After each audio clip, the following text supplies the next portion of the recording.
हमारी जो शैक्षणिक पद्धति थी, जो प्राचीन भारतीय शिक्षक पद्धति जिसे हम कहते हैं, जिसमें गुरुकुल हुआ करते थे, तो उन गुरुकुलों को ख़त्म कब किया गया, किन्होंने किया? सिर्फ अंग्रेज़ों को दोष देना भी ठीक नहीं है। अंग्रेज़ों से पहले जब मुग़ल आक्रांताओं ने हमला किया था तो हमारी सबसे पहले संस्कृति को ही ठेस पहुँचाई गई थी।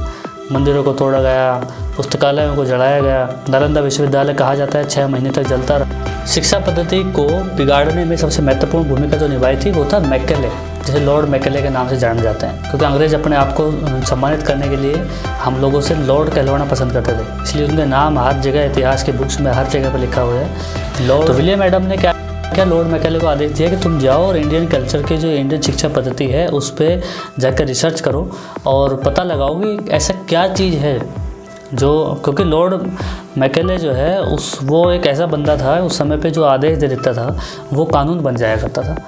तो उन्होंने मैकेले को आदेश दिया कि जाके इंडियन शिक्षा पद्धति के बारे में पता करके आओ। तो मैकेले ने कहा था कि वहाँ पे 1,24,000 से ज़्यादा गाँव में शिक्षा के लिए गुरुकुल स्थापित, और उन गुरुकुलों का सिस्टम क्या था कि एक शिक्षक रहेगा, उस शिक्षक स्टूडेंट्स को पढ़ाएगा, यानी कि मॉनिटरिंग सिस्टम था।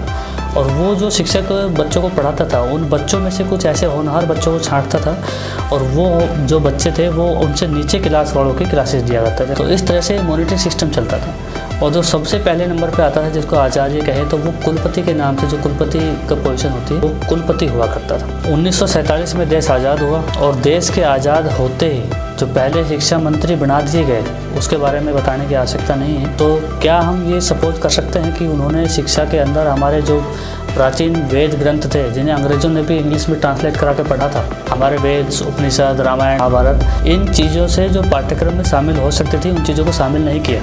ये सबसे बड़ी गलती रही और आज भी ये हम सब लोग भुगतते हैं या भोग रहे हैं, ये मान सकते हैं। और इन चीज़ों को आज हम जब इस पोजीशन में आके संभलने लगे हैं, जब हमारी एजुकेशन कंप्लीट हो गई, और अगर उन सिलेबस को जो वेद उपनिषद के सिलेबस थे या उनमें से जो ऐसी चीज़ें पाठ्यक्रम में शामिल की जाती तो शायद ही एजुकेशन का जो लेवल है, जो वास्तविक ज्ञान का जो अर्थ होता वो आज डिफरेंट होता।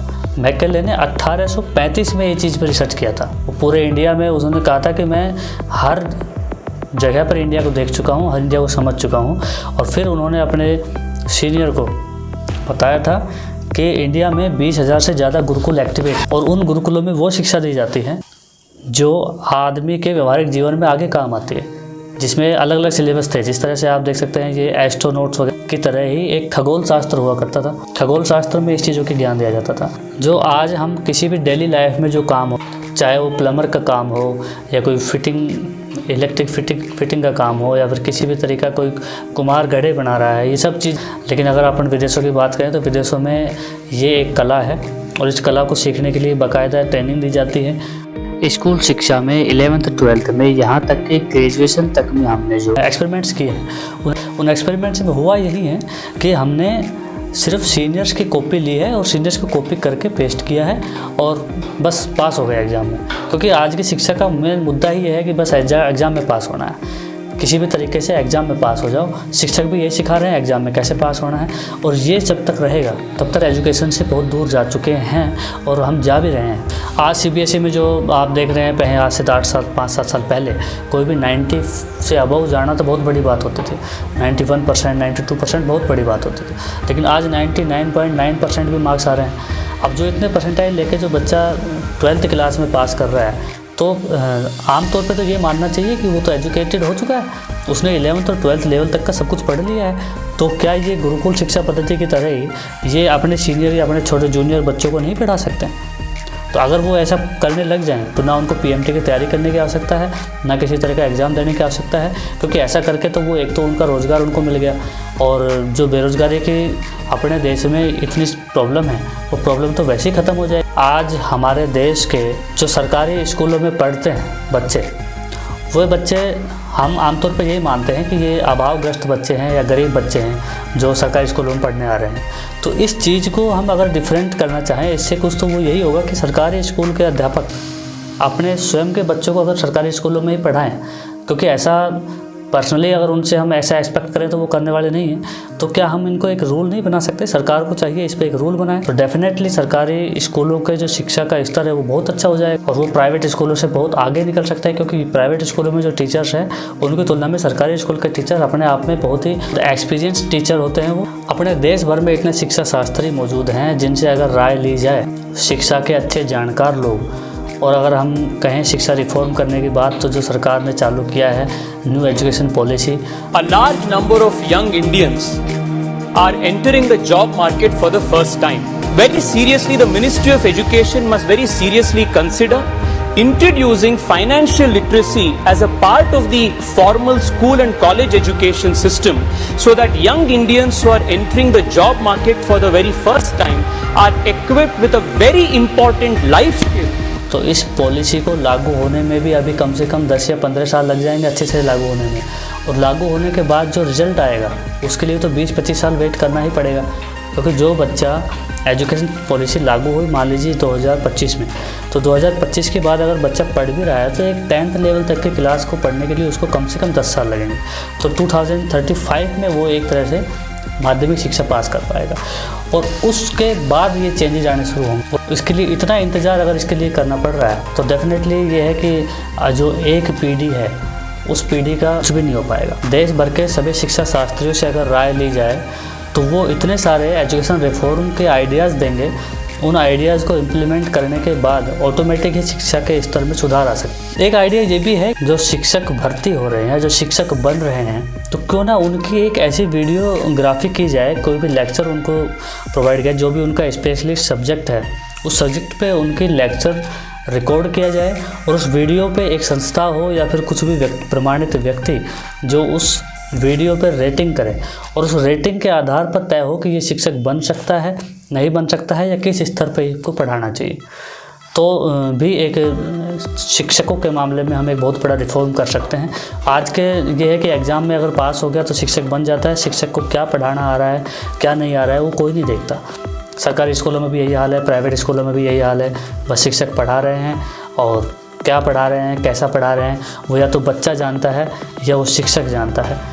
क्योंकि अगर वो अच्छा पढ़ा रहा होगा, क्योंकि हमारा मानना है कि 60% से ज़्यादा अध्यापक ऐसे हैं जो अपने बेसिक्स नॉलेज को भी गेन नहीं कर पाते हैं, तो वो शिक्षक बच्चों को क्या दे पाएंगे। इसका ताज़ा उदाहरण आप बहुत से देखते हैं, वीडियोज वायरल होती है कि बिहार के शिक्षक से ये सवाल पूछा गया उसका जवाब नहीं दिया गया, फलाने शिक्षक से ये पूछा गया उसको जवाब नहीं मिला। तो इस तरह के शिक्षक भी अगर स्कूलों में पढ़ा रहे हैं और जो हाई अथॉरिटी है वो बैठे हुए देख रही है, तो एजुकेशन का तो डाउन जाना ही है। 11th-12th में जो प्रैक्टिकल एग्ज़ाम्स होते हैं, या फिर हम कहें यहाँ तक कि इंजीनियरिंग तक में जो प्रैक्टिकल एग्ज़ाम्स होते हैं, उनके कॉपीज़ जो प्रैक्टिकल्स होते हैं उनके लिए प्रैक्टिकल नॉलेज कोई नहीं देता। सिर्फ सीनियर्स की कॉपी लो, कॉपी करो, पेस्ट करो और एग्ज़ाम में पास हो जाओ, यही सब चल रहा है। तो जब तक ये किया जाएगा तो जब तक वो ग्रेजुएट होते हैं, तो ग्रेजुएट होने के बाद उनके पास कोई वैल्यूएबल नॉलेज नहीं है, कोई एक्सपीरियंस नहीं है, तो उनको कोई भी कंपनी लेना पसंद नहीं करती। जब उन्होंने प्रैक्टिकल नॉलेज ली ही नहीं तो उनके पास वास्तविक जो ज्ञान मिलना था उनको, तो वो तो उनको मिला ही नहीं। एक इंडियन आइडल की तरह अगर ऐसी संस्था हो जो टीचर्स के वीडियोज़ को रिकॉर्ड करके उस पर लाइव किया जाए और उस पर रेटिंग करे, और उस रेटिंग के आधार पर एक संस्था हो जो तय करे कि ये शिक्षक किस लेवल पे पढ़ाने के लायक है या नहीं, तो कितना बड़ा रिफॉर्म हो सकता है। कितने ही शिक्षक हैं जो सिर्फ स्कूलों में पढ़ा के अपनी ड्यूटी पूरी कर रहे हैं, फिर घर जा रहे हैं, अपना काम कर रहे हैं। हमारे ज़माने में जो शिक्षक थे तो वो हमें पढ़ाने के बाद गाँव में भ्रमण किया करते थे, और अगर हम कुछ गलत करते हुए मिलते थे तो वहाँ हमें सज़ा भी मिलती थी और उसकी शिकायत भी पेरेंट्स तक होती थी। तो एक डर जो था वो हम सब में था और वो हमें चेंज करता था, बदलता था। हमें भय रहता था कि कोई देख ना ले, कोई शिकायत ना कर दे। आज के टाइम पे आप किसी की शिकायत नहीं कर सकते। आज के शिक्षक को ना संस्कृति का पता है ना संस्कार का पता है। मैं सभी शिक्षकों पर ये आरोप नहीं लगा रहा, लेकिन समाज में जब हम देखते हैं तो 60% से अबव अध्यापक ऐसे हैं जिनके पास रियल में क्वालिफिकेशंस नहीं है, एक बच्चे के साथ कैसे बिहेव करना चाहिए नहीं है। मैं आपको एक छोटा सा एग्जांपल बताता हूँ। अगर एक बच्चा एक टेबल सुना रहा है और टेबल सुनाते हुए बच्चा हिल रहा है, तो आजकल शिक्षक उस चीज़ को एक्सेप्ट नहीं करते और ना ही उसको अप्रिशिएट करते हैं कि इसने जो याद करके सुनाया है उस चीज़ को अप्रिशिएट किया जाए।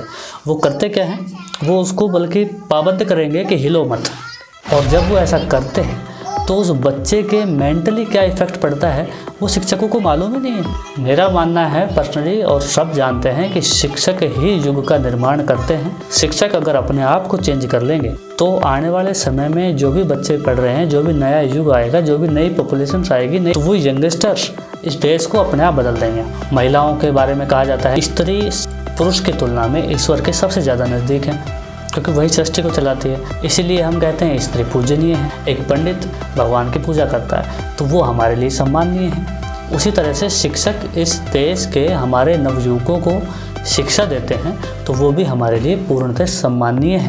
और इनमें से अगर कोई भी काम सही तरीके से नहीं करेगा तो समाज पर इसका डेफिनेटली उल्टा प्रभाव तो पड़ेगा। एक मेरा आइडिया ये भी, छोटा सा आइडिया, कि 9th या 10th में एक मानव शरीर के नाम से चैप्टर आता है। उस चैप्टर में आप क्लास में बैठ के पढ़ा दिया जाता है। हम जब उस समय पे क्लास में पढ़ रहे थे तो उस चैप्टर के आते ही हम बहुत एक्साइटेड भी रहते थे, क्योंकि हमें बहुत से नई चीज़ें देखने को मिलती थी। उसमें शिक्षक भी ज़्यादा नॉलेज नहीं देता था, सिर्फ एक रफली पढ़ाया और पढ़ा के वो अपनी क्लास को ख़त्म कर देता था। अगर इसकी जगह पर ये किया जाए, बॉयज़ एंड गर्ल्स को अलग अलग किया जाए, बॉयज़ के लिए एक मेल टीचर और गर्ल्स के लिए एक फीमेल टीचर चैप्टर को पढ़ाए तो ज़्यादा अच्छे से एक्सप्लेन भी कर पाएंगे, ज़्यादा नॉलेज भी गेन करा पाएंगे। इसी तरह से अगर छोटे छोटे रिफॉर्म्स अध्यापक अपने स्तर पर करेंगे तब भी हम आज के सिनेरियो में एजुकेशन के स्तर को थोड़ा सा चेंज कर सकते हैं। लेकिन इन सबसे अतिरिक्त एक बात ये भी है कि शिक्षकों को जो भी फालतू के काम, जो गवर्नमेंट स्कीम्स आती है उनमें शिक्षकों की ड्यूटी लगा दी जाती है, तो इस तरह से वो भी मेंटली डिस्टर्ब रहते हैं और वो पूरी तरह से काम नहीं कर पाते। जिस तरह से अपने गुरुकुल पद्धति में जो गुरु हुआ करते थे वो स्वच्छंदता से कार्य करते थे। जब गुरु द्रोणाचार्य हस्तिनापुर के महाराज के बुलावे पे गए थे तो गुरु द्रोणाचार्य का साफ कहना था कि मैं यहाँ पर महल में रहकर शिक्षा नहीं दे सकता, इसके लिए मुझे अलग से आश्रम बनाना पड़ेगा, मुझ पर किसी तरह का रोक टोक ना हो, तभी मैं शिक्षा दे पाऊंगा। तभी उन्होंने अर्जुन जैसे महान धनुर्धर, युधिष्ठिर जैसे महान राजा का निर्माण किया था। तो वो स्वच्छंदता अगर आज के शिक्षकों को भी मिले और एक मॉनिटरिंग एजेंसी उन पर मॉनिटर भी रहे तो शिक्षक रिफॉर्म हो सकते हैं। और शिक्षक बदलेंगे तो शिक्षा डेफिनेटली बदलेगी, और शिक्षा बदलेगी तो समाज का बदलने के चांसेस बहुत ज़्यादा बढ़ जाएंगे। साउथ इंडिया की बात करें तो 100% लिटरेसी थी। ऐसे कहा भी जाता है कि ज़िंदगी जब इम्तिहान लेती है तो चैप्टर वाइज नहीं लेती। अमेरिका, ब्रिटेन के राष्ट्रपति कौन है हमने खूब पढ़ा, लेकिन ये क्या काम आया आज तक? पूरे 135 करोड़ लोगों को इस चीज़ को जानने की आवश्यकता क्या है? कुछ कारीगरी पूर्ण कार्य जैसे सीखते जो हमारे गुरुकुल में सिखाए जाते थे तो शायद आज काम आता। कुछ भी नहीं अगर तो अपने घरों में अगर कोई काम होता है, प्लम्बिंग का काम हो गया या किसी भी तरीका, तो हम कम से कम खुद पे कर तो सकते हैं।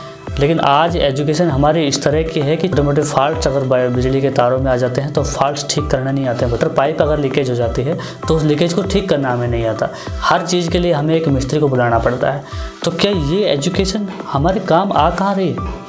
और जो शिक्षा पद्धति की बात हो रही है, एजुकेशन रिफॉर्म्स, वो इसी सिलसिले को लागू करना चाहते हैं। ये कोई बहुत बड़ी चीज़ नहीं है, लेकिन वो अच्छी चीज़ें वो कर रहे हैं, मोदी गवर्नमेंट कर रही है, या फिर कुछ का हम बहुत सपोर्ट करते हैं इस चीज़ का कि वो करें और ये बदलाव आए। जो हमारे हिंदुस्तान की प्राचीन शिक्षा पद्धति रही है उसमें पहले से रिफॉर्म्स थे।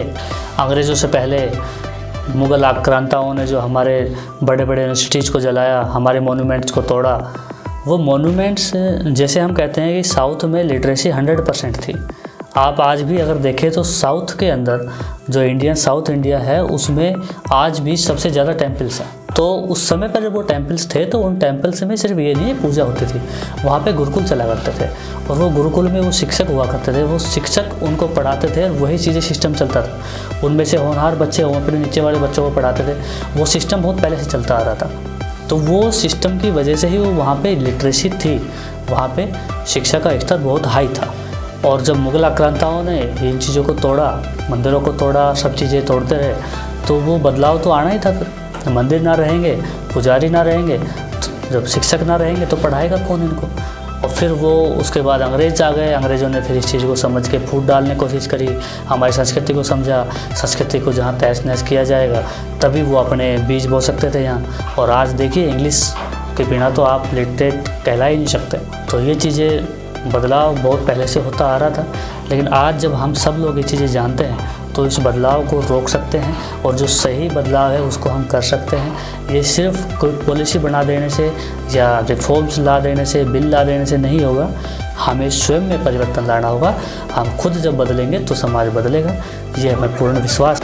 एजुकेशन को रिफॉर्म करने में फिल्मों का भी बहुत बड़ा योगदान है।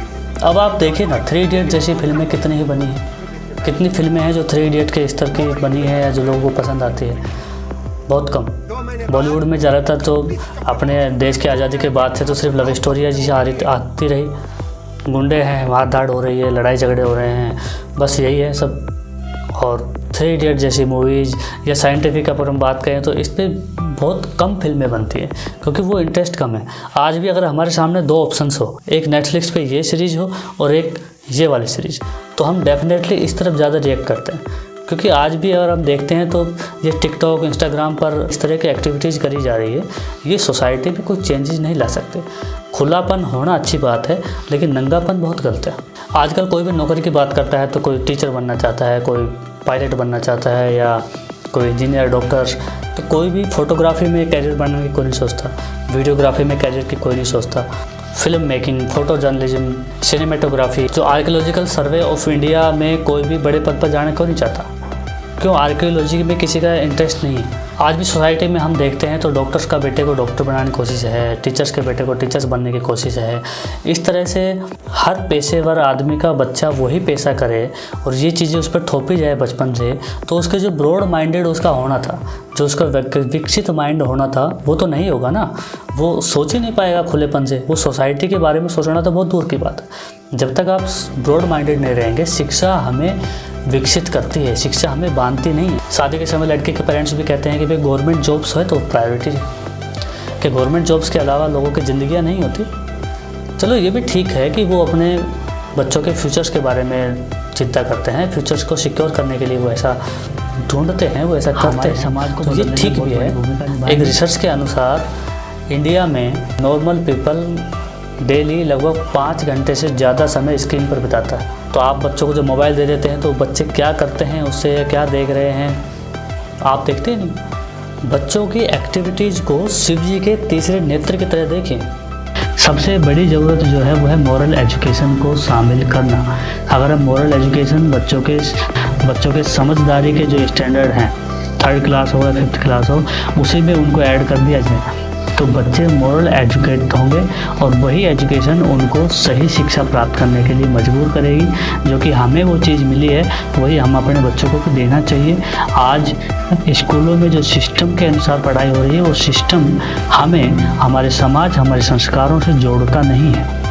और जब तक हम अपने संस्कारों से, अपने इतिहास से, हमारे इतने महान ग्रंथों से, वेद, पुराण, महाभारत, रामायण से नहीं जुड़ेंगे, तब तक हम शिक्षा का ना सही मायना समझ सकते हैं और ना ही हम सही तरीके से, सही मायनों में शिक्षित हो पाएंगे।